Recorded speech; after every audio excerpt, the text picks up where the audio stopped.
Allison from Starliner Music. Welcome to my channel. Today in fingerboard geometry, we'll be looking at diminished triads on strings 4, 5, and 6. First, we'll look at some inversions, and then we'll look at some harmonized scale exercises. Here we go. I hope you enjoy it. Alright, today in fingerboard geometry, we're going to be looking at diminished triads on strings 4, 5, and 6. Let's start out with the inversions for a diminished triad. The formula for a diminished triad is root, minor third, and flatted 5. If you don't understand what a diminished triad is, you might want to go back and review some of my previous videos. But any triad has 3 inversions. That means the root could be in the bottom, the third could be in the bottom, or the fifth could be in the bottom. And I say bottom, I mean as the lowest note. So let's start out with a root position. That means root in the bottom, A diminished chord. So this is the root, this is the minor third, and this is the flatted 5 diminished fifth. So this is an A diminished triad in root position. Then we're going to go to the first inversion triad. So that means the third's going to be in the bass. So this is the minor third, the flat 5, and the root. So A diminished in first inversion. And now for A diminished in second inversion, meaning the fifth is the lowest note. So I have the fifth, that's E flat, and then the root A, and then the flatted third, that's going to be C. So those are my 3 inversions of diminished triads for A. Now, let's try C. For C, I'm going to be starting near the nut, and therefore I will start on the second inversion, meaning the flat 5 is in the bottom. So I have G flat, that's the 5, the diminished fifth, and then I have the root C, and then I have the minor third, that's E flat. So C diminished in second inversion, here's C diminished in root position, and then here is C diminished in first inversion. And then finally, let's go ahead and do F. Now I'm going to start again as near the nut as I can. That means I'm going to be starting in first inversion F. So here's the minor third, the flat 5, and the root. So A flat, and then we have C flat and F. And then here's second inversion, fifth's in the bottom. And then here's root position F diminished. Now, let's go on to some harmonization exercises. So let's get a look at how we're going to do the exercises. It's pretty much the same thing that we just did. We're going to use the circle of fifths or fourths. If you don't know what that is, I'll leave it on screen. We're going to pick a root that way, or you can just use a musical die and roll for a key. A musical die is a 12-sided die that you roll, and then you can just randomize your root selection that way. But we're going to be playing the harmonized scale in 3 inversions. That means root position, first inversion, second inversion.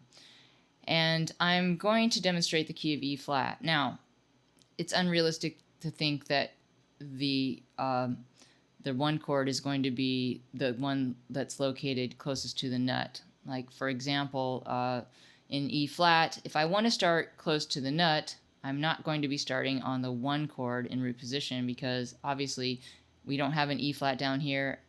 I can't play really an F minor from here, and so G minor, the 3 chord, is a more realistic chord to start on in root position. I'm just saying, if I had to start on a 1 chord, I'd have to start all the way up here at E flat, and then I'd instantly run out of room and have to cycle back down. So it's just as easy to start on another chord in this case. And it's also good not to always start on the 1 chord. You have to sort of have random access to your scale harmony and be able to start on other chords than 1. So in this example, for root position, E flat harmonized scale, I'm going to start on the 3 chord, and that is going to be G minor. So here is the harmonized scale in root position starting on G minor. So we're going to play up the scale starting on the 3, and then we go to the 4 chord, that's A flat, 5 chord is B flat, 6 chord is C minor, and the 7 chord is D diminished, 1 chord E flat, 2 chord is F minor, and back to the 3 chord, that's G minor. Now we're going to repeat the scale, and we're going to do that in first inversion.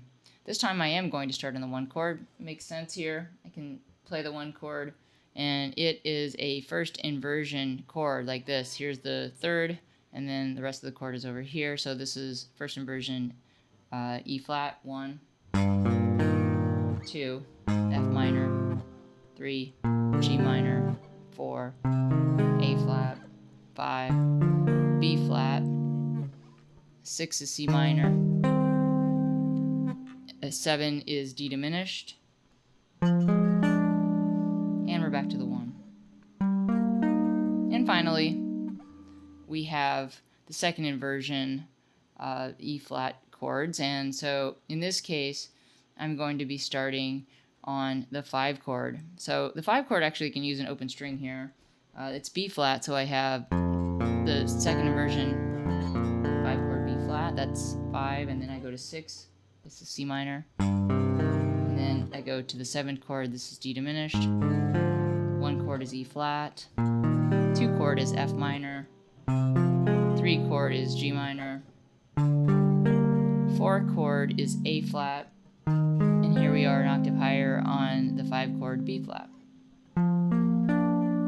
Now that we've looked on how to do the exercises, let's get a look.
That's it for Diminished Triads on strings 4, 5, and 6. I'm Kimberly Allison from Starlander Music, and I hope to see you back on my channel soon.